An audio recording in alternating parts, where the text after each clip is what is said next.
breath here, right? What's happened in our day, whether the wind blew us in. Or what? Two different presses up at the same time. This moment, right now. So let's just start. Let's just do 3 deep cleansing breaths. How about that? So when we do a cleansing breath, we're going to breathe really deep. And I know, ladies, this isn't what we normally do. We're going to stick our stomach out. We inhale. Okay, so it goes really deep in our lungs. So, and we're going to go in through the nose and out through the mouth. So we're going to try and go in and count to 4. In. 1, 2, 3, 4, hold. Out. 1, 2, 3, 4, 5. I want you to try to do this one just a little slower and a little deeper.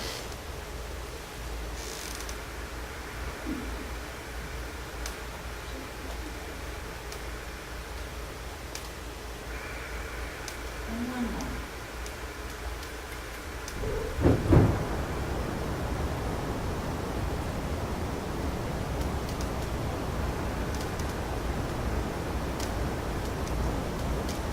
All right. 3 deep cleansing breaths. This is a world of good for our body. We have our breath with us all the time, right? No matter where we are, what we're doing. I don't know if I've shared this with you before, but the fascinating thing about this cleansing breath is they're called a cleansing breath because they actually cleanse our body.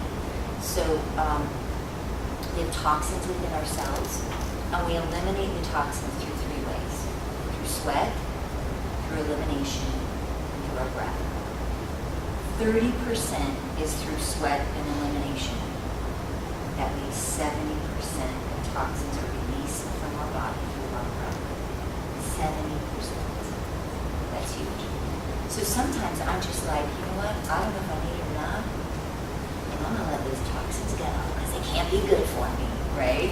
So that's why it's called a cleansing breath, because we're basically kind of cleansing ourselves of these toxins. So again, just something you can do anywhere, anytime.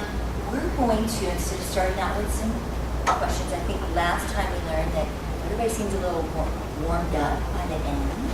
So instead of having crickets here at the beginning, when nobody maybe feels comfortable sharing some things, we'll just kind of get started.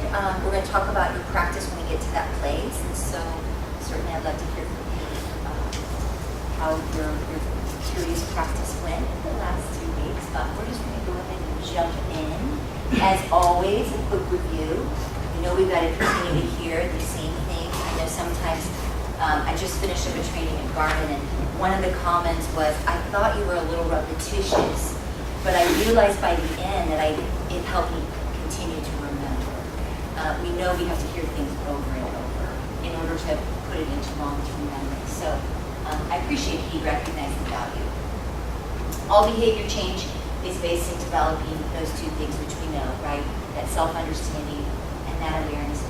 We know that's going to trump self-control. We talked about that last time. It's also going to create lasting change. So this is really continues to be important because we are a different person every day. It might look like the same, but the experiences we had before you came here have changed you. And the experiences you have tomorrow will change you. So each day, we're in essence different people in some respects. And we want to keep in mind looking for those micro moments to practice so that we can create that change. So our brain facts, of course, are going to help us become that expert in ourselves.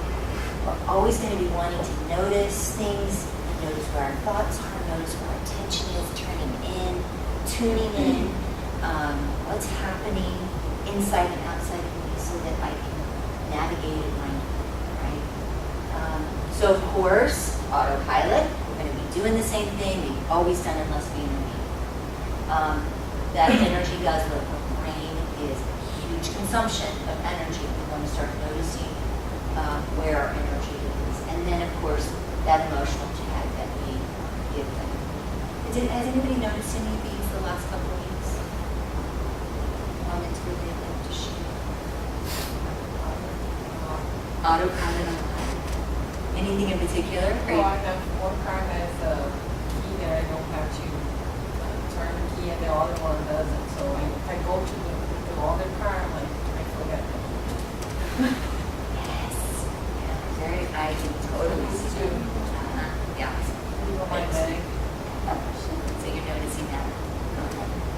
with awareness. No. No. So this is a good lesson for today, because then we're going to give ourselves a little self-compassion when we notice. So when we notice, then that's when we get to change. Or we just get to learn. Oh my gosh, look at that. I was on autopilot. How interesting, right? So that maybe you can try and get a little bit more engaged. I caught myself today, actually. So it seems like once a month I'm down at Union Station for a meeting right before here. And the last time I was down there, I went and I just got on the highway to go home, which is south. And then I'm like halfway there, and I'm like, dang, I could have hopped in my 70 to come out here. So I took the long way around. And today, but again, autopilot, right? That's just the route I always drive from Union Station home. So today, I actually got on the highway heading south, but I noticed it like first exit. So then I exited, like turned around. Anyway, I was like, yay! I remembered. So good. It can save us time. Save us energy. Anybody else? Any notice? Emotional tags with anything? Any emotional tags with work, expectations, people, family, maybe the weather? So a lot of these emotional tags with the weather, like the sunshine. It's amazing how sunshine just, people are happier, right? Their spirits are a little lifted. Okay. We'll keep moving. If you remember, brain fact number 4, my brain's a novelty junkie. We introduced this last time, right? So our brain loves, it gravitates to things that are novel because they're interesting. Breaking a script, which is kind of hijacking our brain because it's interesting, helps us do 2 things. It helps us create memorable moments. We know that if it's novel, it's going to be more memorable. We actually derive more joy out of things that are novel. I'll give you an example, and it's kind of funny, but I think it's, when you think about it, it's so true. So my mom had a birthday. This was a couple of years ago, and I always have a dinner, right? All the family brings the gifts, the kids, the grandkids, and but my daughter was engaged at the time, and her fiance brought her a gift. Oh my gosh. You'd think that was the best gift in the whole world. Like, she went on and on because it wasn't expected. And it was something different, right? I mean, not that she didn't love everybody else's gift, but I was questioning that, honestly, the way she went over it. But we love that when we're surprised with something out of the ordinary. It does bring us a little bit more joy, something that's unexpected. And again, it's novel. It creates some different things going on in our brain. So breaking the script helps us create memorable moments. They also help change our perception of time. So we know that when things are novel, time slows down. Research shows that. I don't know about you, the older I get, it seems like time flies, doesn't it? And do you remember when you were a kid, it seemed like time was so slow. I remember thinking, like, the summers were so long. And as adults, it's like, oh my gosh, where did the year go? Let alone where did the last 5 years go, or 10 years? And so what research has told us is that our perception of time slows when it's different. And when we're young, we're having all kinds of new experiences. But the older we get, we have less new experiences because, well, we've had a lot of them already, right? And so, neither here nor there, just good for us to know that we want to kind of triple in those. We feel most comfortable when things are certain, but we feel most alive when they're not. Interesting. Brain fact number 5. My brain likes closure. So our brain has an amazing capacity to recognize patterns, which is why it perceives things in groupings. So for instance, we technically, in this picture, we just group it all together. And what would you say that picture's about? Sewing, right? We don't go, oh, there's a tape measure, there's scissors, there's thread, there's needles, there's a thimble, there's fabric, right? We kind of look at all of it. And this is another way that the brain just kind of groups things and makes assumptions because, well, I know that, right? It saves energy, creates closure. We're wired to have instant,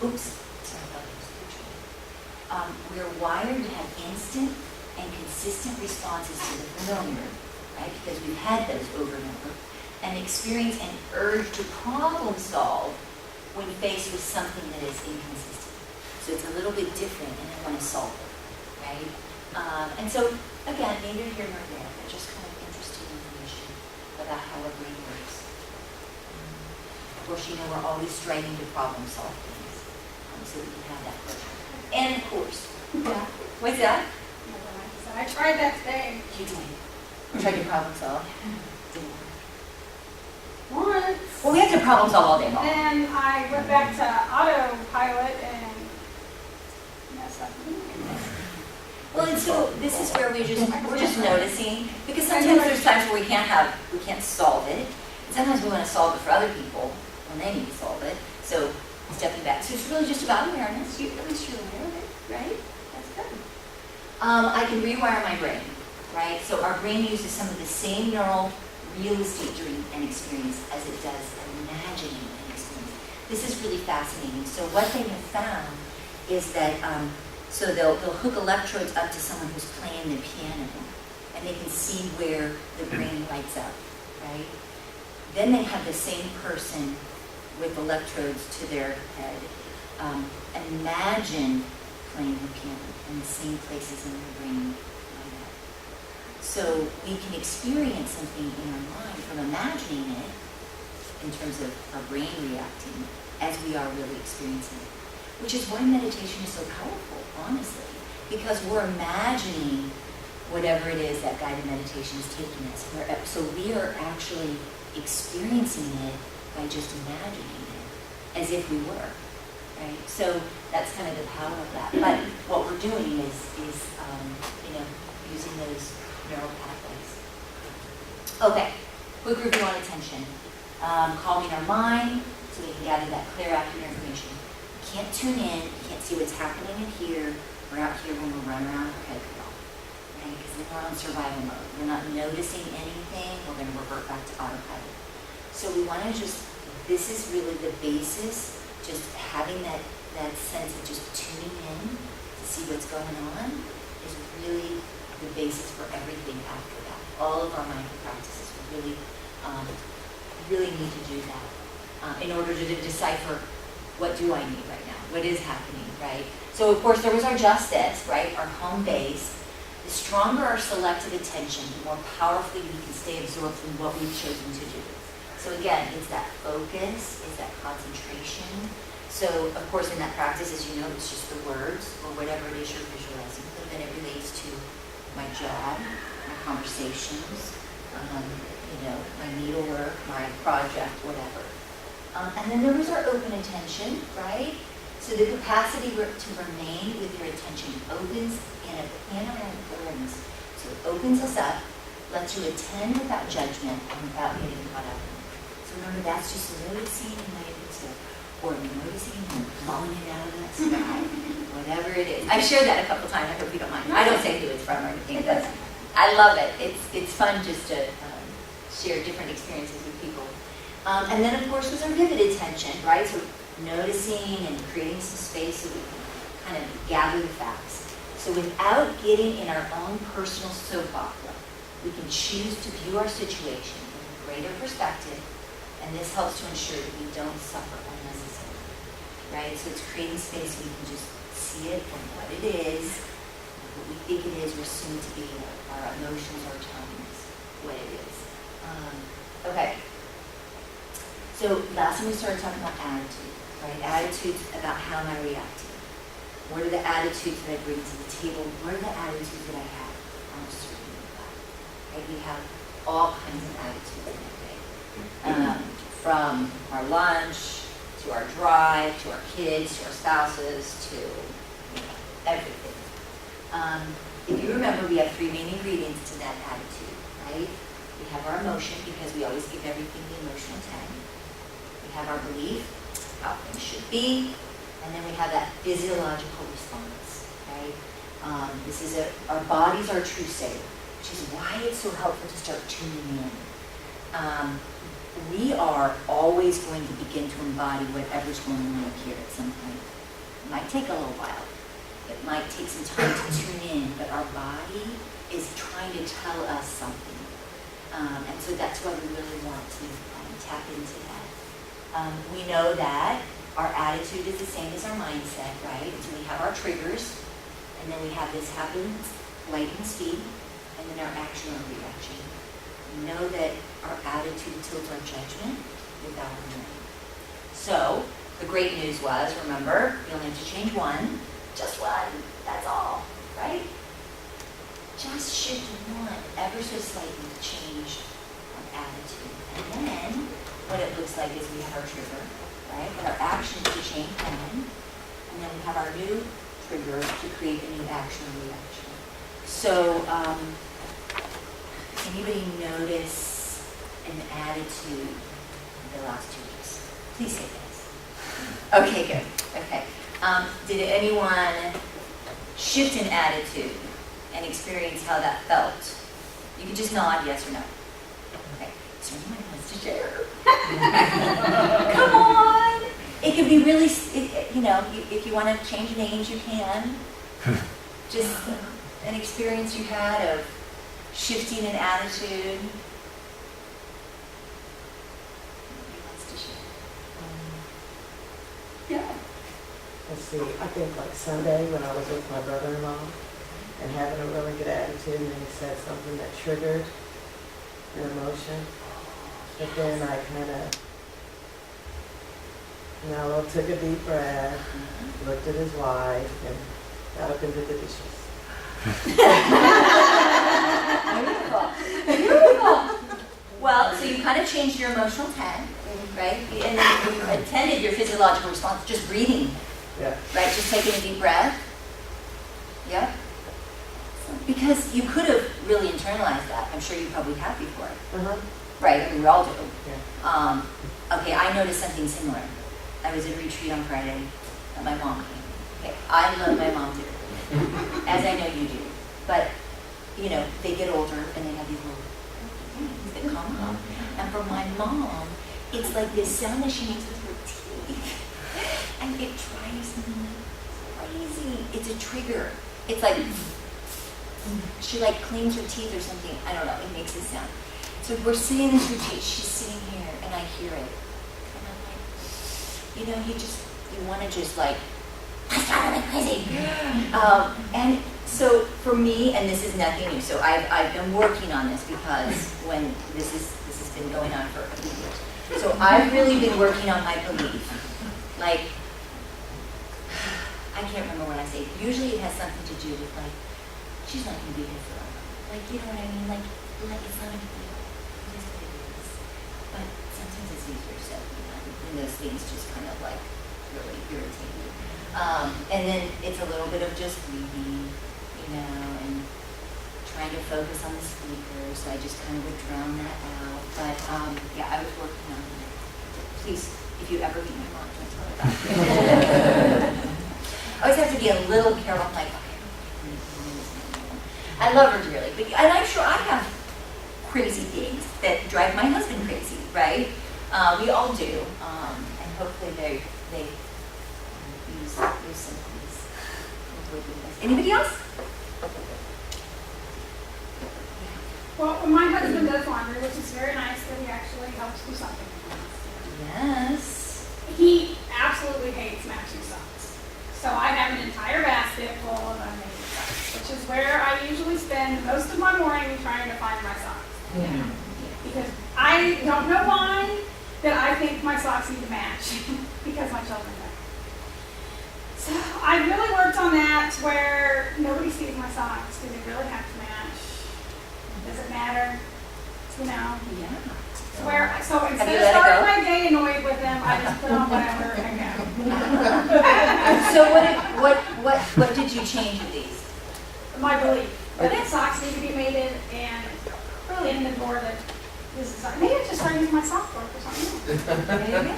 I love it because honestly, Oh, I have fuzzy socks on today. Look at that. I decided I was do they match? No, No. it's okay. Isn't it interesting?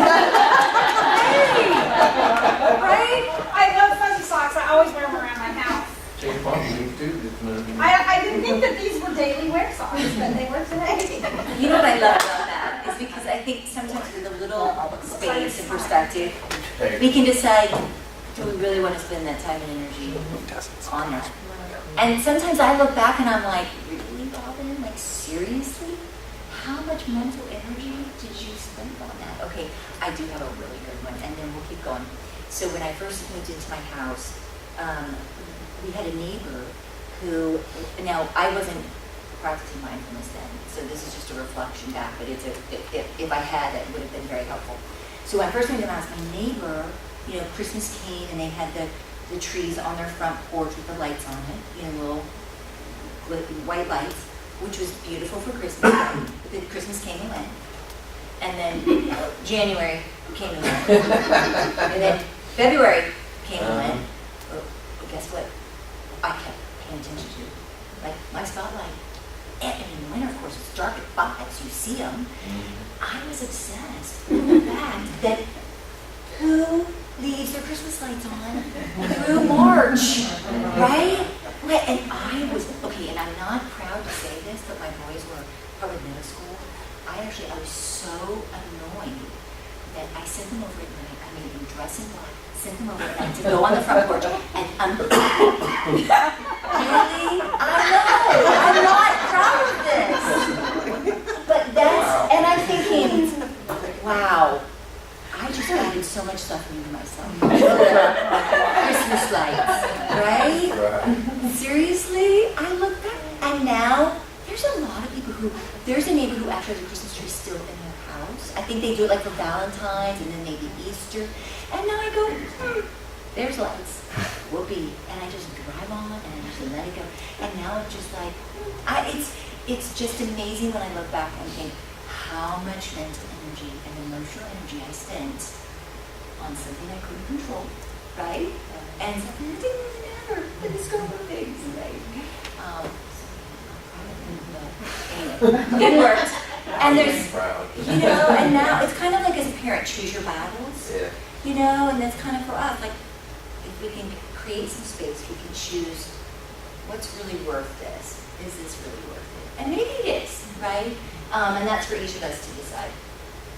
Okay, so we always want to keep this attitude information in our back pocket, though, because there's always going to be attitudes as we build an awareness of attitudes that we have, about even doing the laundry or emptying the dishwasher or, anything and everything.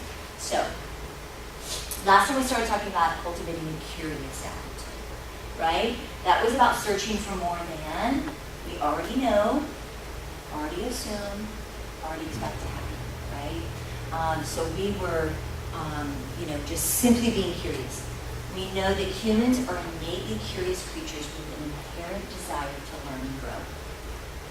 Even if you haven't learned or grown lately, but you have because you're here. So kudos to you. We have that inherent desire to grow and to learn, and curiosity really helps us do that, jumpstart that. So, of course, our practice was simply being curious. So how did it go? What were you curious about the last couple of weeks? Anybody? It could be completely simple. Completely simple. Well, see, so what happens is we can be simply curious here, but then we can go, how interesting that the socks, we can be curious about why we were stuck on the basket of socks. We don't always find the answer out. What else were you curious about?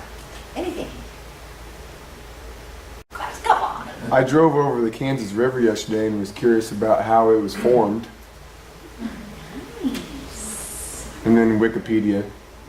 And then you went to Wikipedia. Yeah, there we go. Of course. What else were you curious about? You were all the time. So you just looking around, being curious. Anybody curious about something that surprised them, like that they hadn't noticed before? On their drive, did you mix your drive up? Did anybody take a different route? Did anybody do something different? I parked in the Nice. You did too?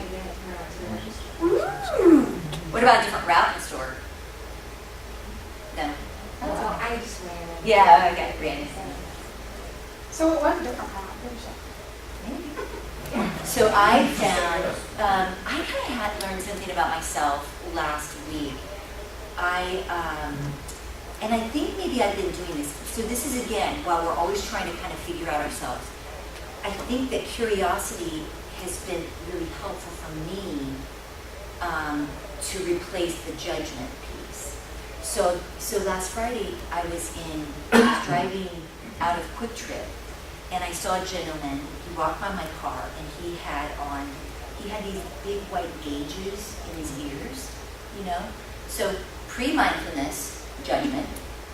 Not that I'm proud of that, but just judgment. But now it's more curiosity. So he smiled at me, and I smiled at him, and I thought, I wonder, like, is there someone he looks up to? Like, I wonder what makes a person want to have gauges. I don't know, and there's no judgment there, but you know, is there somebody they look up to, or is it just different, or are they trying to say, you know, just curious about that? And I thought, you know, I'm kind of finding in myself that curiosity piece helps me not then judge. I'm just curious about people. I see their tattoos. Interesting. I'm curious about their tattoos without judging them, you know, where I might have done that 5 years ago. Or curious about what people are doing. You know what I mean? So anyway, that was just something I was like, I want to start paying attention and seeing if maybe I do that, and that helps me kind of replace the judgment with curiosity, which I like. So, anybody else curious about anything? Something I've noticed is, like I only grew up a little over 2 hours from here, but I've noticed with coworkers that I'll use certain phrases that I think are really common, and they've never heard of them before, but like people say it all the time 2 hours from here. So Yeah. it's like, how does 2 hours make that much of a difference in the way people talk and describe things? It's so true. Yeah. And then is it a regional or is it from family even, you know? I remember a few years ago I was talking about a ditty bag. Anybody call their carry travel bag a ditty bag? I don't know, who doesn't call it a ditty bag? And people were like, what are you talking about? Like, my family is a ditty bag, your little, all your soaps. You call it a ditty bag? I've heard Oh, you heard it, yeah. But it is interesting, isn't it? I mean, there's so much to learn when we're curious about life and situations. We're all so different. So every time we're curious, our world just expands just a little bit, just a smidgen every single time. But it's helping us take our blinkers off. It's helping us look around, right? It's helping us see that there's more. It also then helps us to be curious about noticing this stuff. What is that about? Let me be curious about this pattern that I'm noticing. Let me be curious about these attitudes. Wow, okay, right? So we want to take that kind of surface and then kind of bring it in. So we're going to keep moving. Our next practice is cultivating a compassionate attitude. Incredibly important. So compassionate attitude is searching for what brings ease and relieves suffering. This means that we're going to tune into our own critical voice, and we're going to give ourselves the tenderness that we offer others. I would guess that most of us would hope to be compassionate people, right? I mean, we all kind of want to tend to others, to relieve other people's suffering.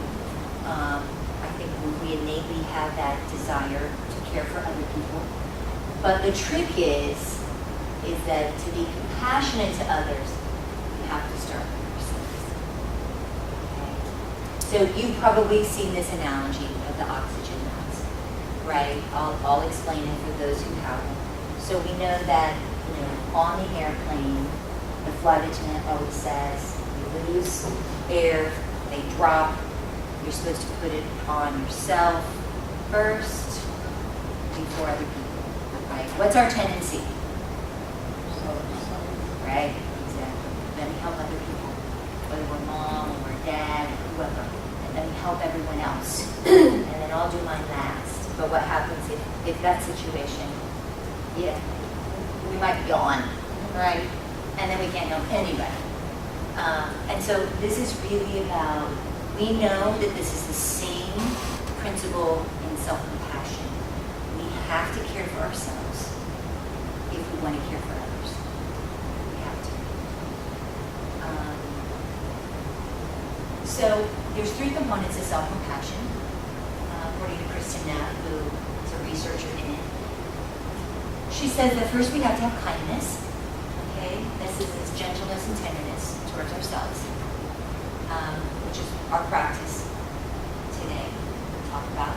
Second is we have to have this understanding of common humanity, that we're all more alike than different, that we all suffer. No matter who you are, where you are, we all suffer. And there is this beauty that happens, because remember we talked earlier that when we're going through a hardship, we turtle in, and we think that we are in so much pain and we're the only ones that have this pain. And it's so great and so overwhelming that sometimes we just can't see that we aren't alone. And that's the beauty of support groups, or reaching out to friends, right? Because we see that others have walked this walk. It's different.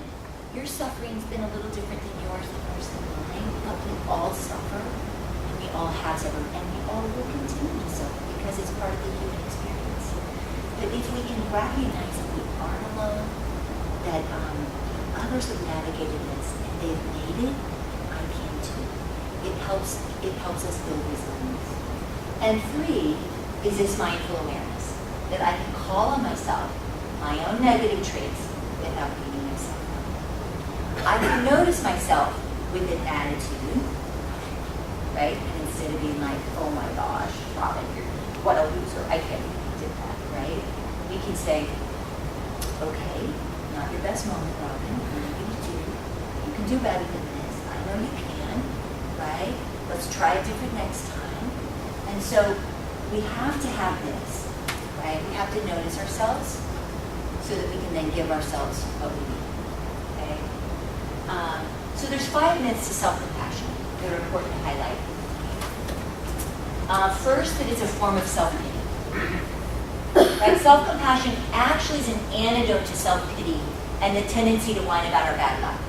We all know people who are poor me. Poor me, everything happens to me, it's whine. No judgment, but there are people who live in that world, right?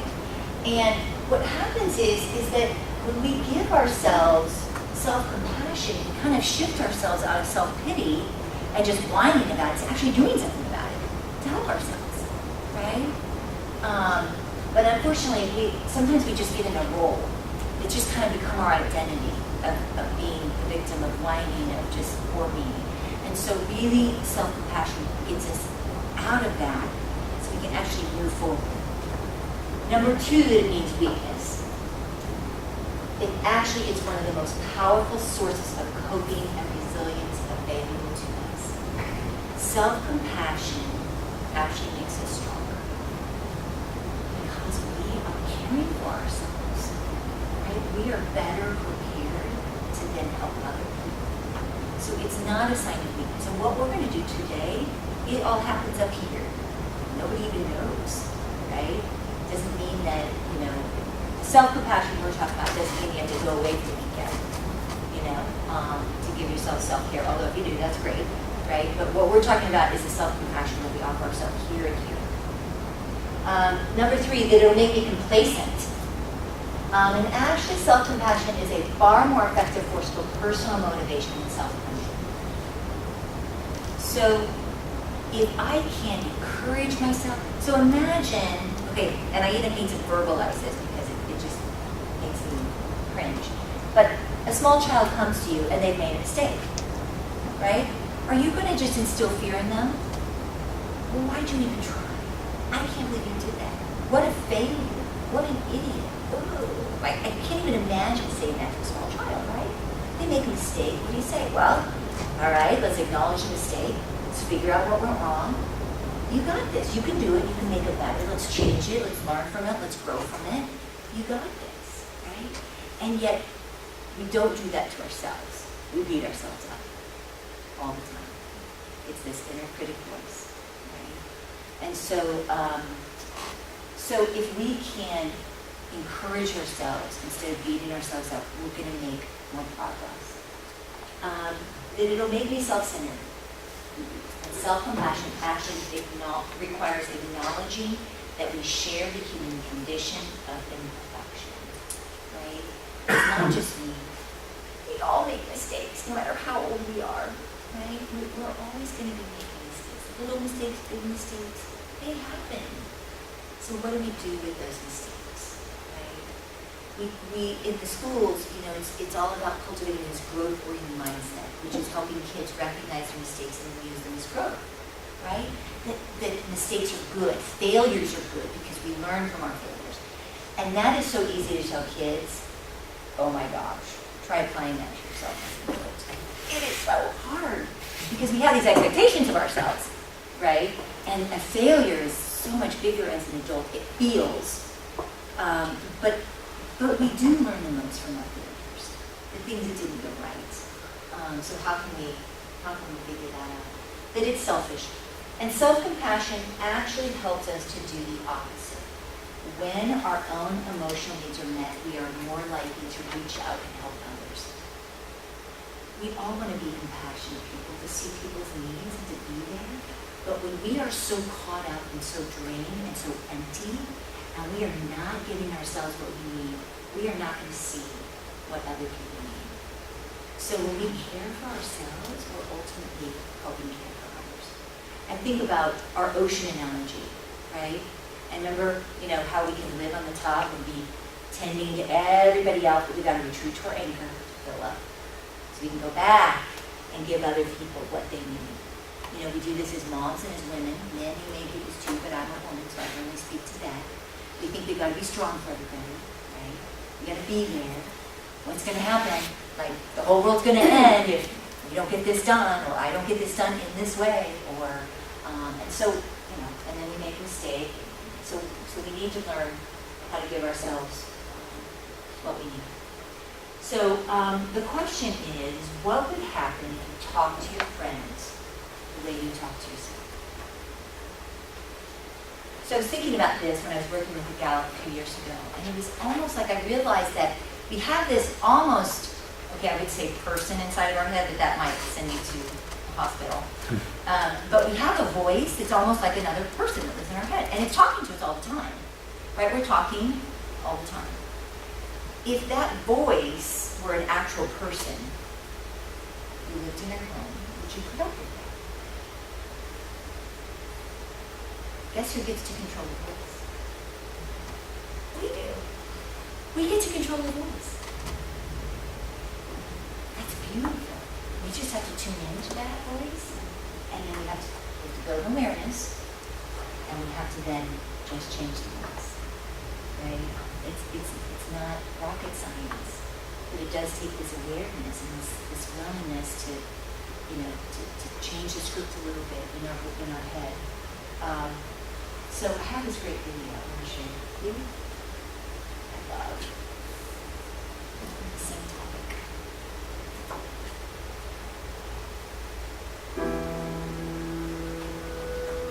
Hi, Kaz. Hi, Sean.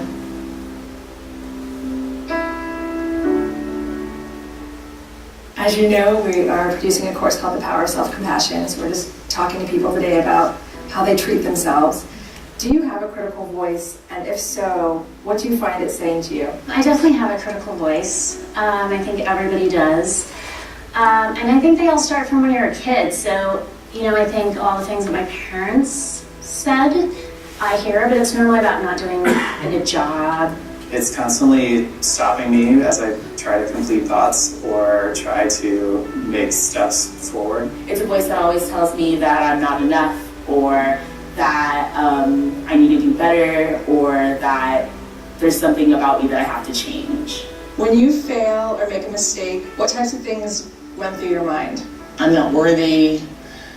Everybody's going to see my mistake. Nobody else makes mistakes like I do. You're stupid. I can't believe you forgot something easy. This was basic. Why are you having so much trouble doing something so simple? People don't want me around, that I'm uninteresting, boring, and or just too weird for people's company. It says that I should have done better, and sometimes it says mean words about myself. It's probably the loudest thing that's usually coming through my head before anything else, is at least ringing that failure over and over again. And let me give you a scenario where a friend of yours comes to you and made a mistake, and what would you say to that friend? Well, the first thing I would tell them that it's okay. You don't need to feel all the weight of this. Most likely you're holding on to this more tightly than anybody else. This in no way, reflects your character or reflects your ability to do something. Definitely a lot kinder to my friends than I am to myself.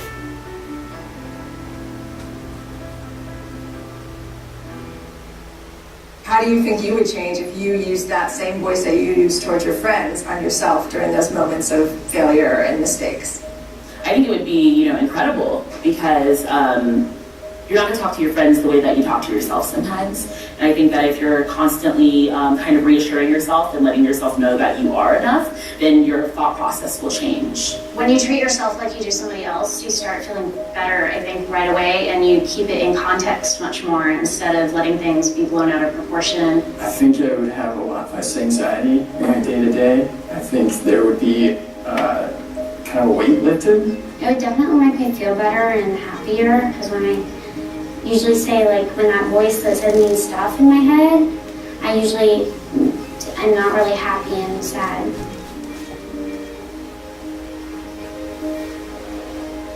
How could the world look differently if we were more compassionate towards ourselves? I think the world would work better. I think through compassion and self-compassion, we all would just recognize that we're all human. As a society, we could learn to love one another and show that love on a regular basis. I think that this world would be perfect. There's a saying that if you love yourself, then you can love others.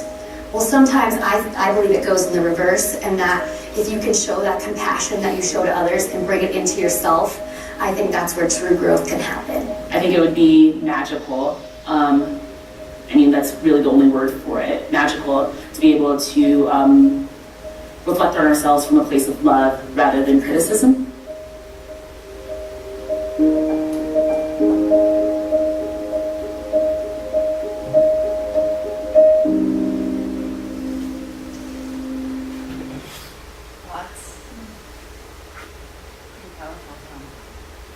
What I love is that it's all of us. Kids, adults, men, women. I think we all struggle. We are our own worst enemy. A lot of the time, sometimes. We just beat ourselves up and just add to our own suffering. So, I allow myself, if I'm going to be self-compassionate, to be gently open and honest about my strengths and less than elements, so that I can understand myself and the people in my world more clearly. Now, self-compassion really requires us to notice the things about ourselves that aren't so good. And it's hard. That's a side of ourselves that's just easier just to move on by. But we really need to do that for growth. Noticing that we're a work in progress, that we're trying, that we make mistakes, that we fall short, whether it's nutrition that you're working on, or something at home, or whatever it is. So our practice is called a light touch. And basically all we're doing is giving ourselves tenderness and kindness. First, we have to notice the critical voice in our head, okay? And then we have to just tune into that voice and decide to shift it. Sometimes I will think, what would my mom say to me right now? Because my mom is my cheerleader, right?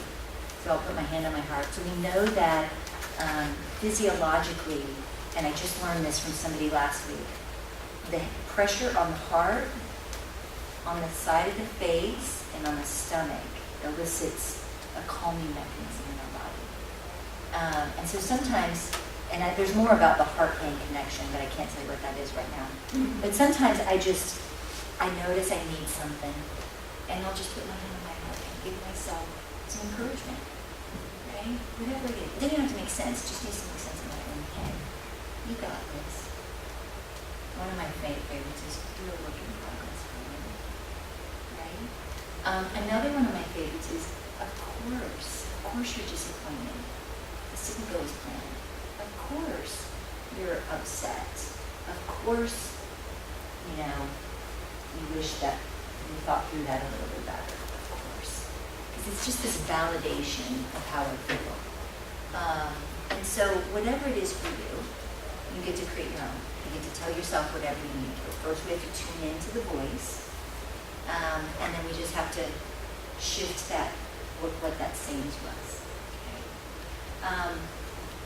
And sometimes this is why these all start to interweave. So we're quiet, and we're curious, and we might be giving ourselves compassion. Right? Curiosity might lead us to, I feel this weight. And then, maybe I do my own meditation. I notice I'm spinning on that stink I made last week that I keep beating myself up about, right? And then I maybe just give myself compassion. So I can get over it, right? And move on. Because even the smallest of things we can just embody, and they just roll us back in the present. So I have lots of stories because I've made lots of mistakes. What I have found is that the older I get, the harder it is because I think I shouldn't be making the mistakes I make. My husband gave me last year, one of my big ones was this summer. I had to really work on my self-compassion. My husband, I turned 50 in June, and he gave me my dream trip to Italy.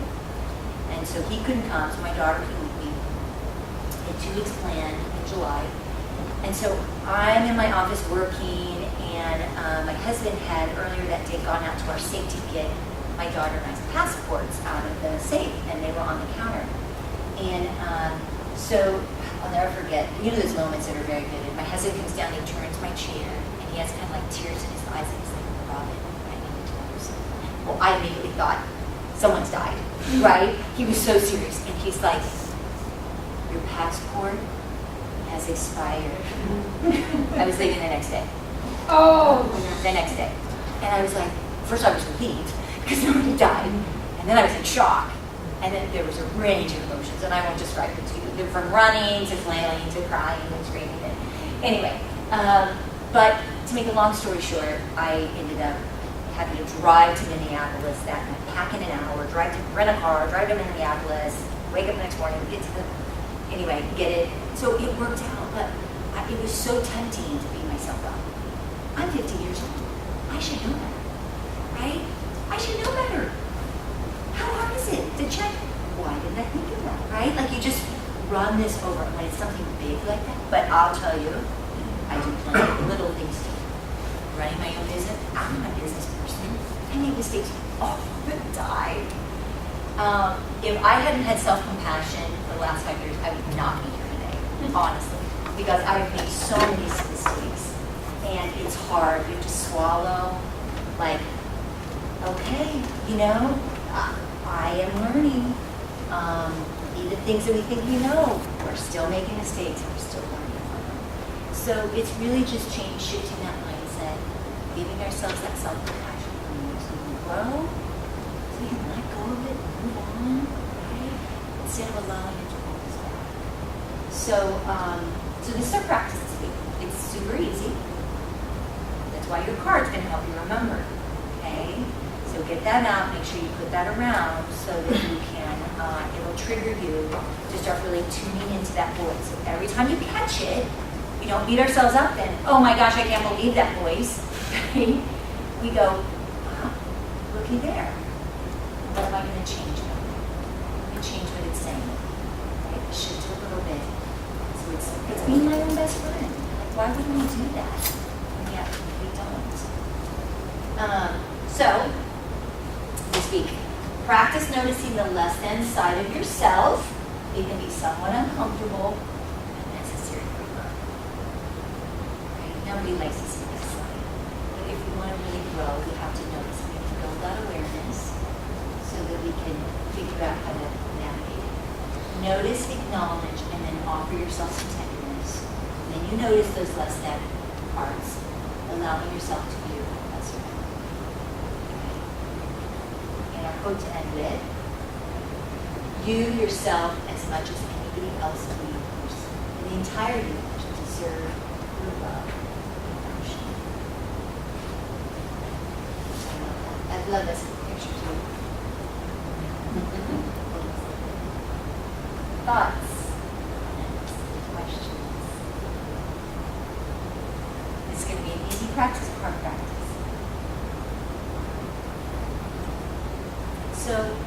just, don't be surprised at what you start noticing. Just make sure that you're aware of that judgment that might sneak in, right? And so we just shift it, notice it, and we just shift it to become ourselves, whatever it is we need. Okay? We're all a work in progress. All right. Anything else? Alan, you got anything? No, but it was great that you started us with the breathing, because that is the campaign for the next 3 weeks, is take 3 minutes each day for deep breathing practice. So it's a very simple thing that people can do, and it's amazing that a lot of us don't know how to actually breathe. We just rely on our automatic breathing mechanism. Well, and you probably are going to be talking about this, but when we're stressed, we have shallow breathing. Mm-hmm. We just breathe all up here, and it's very shallow. I mean, there are many times where we may not do a cleansing breath all day long if we are highly stressed, and then it just. My husband only tells me all the time to breathe, and I think I breathe. We also oftentimes hold our breath without knowing. And he's like, And so do you listen to him and then breathe? Yeah. I love that we can support each other in that. He employed me as snoring yesterday. He told me to record it, so yes. You recorded it? Another thing I wanted to add, though, that you mentioned earlier about the toxins and how we expel them. The more meaningful and important component of our breath cycle is the exhalation, the removal of carbon dioxide and the poisonous gas.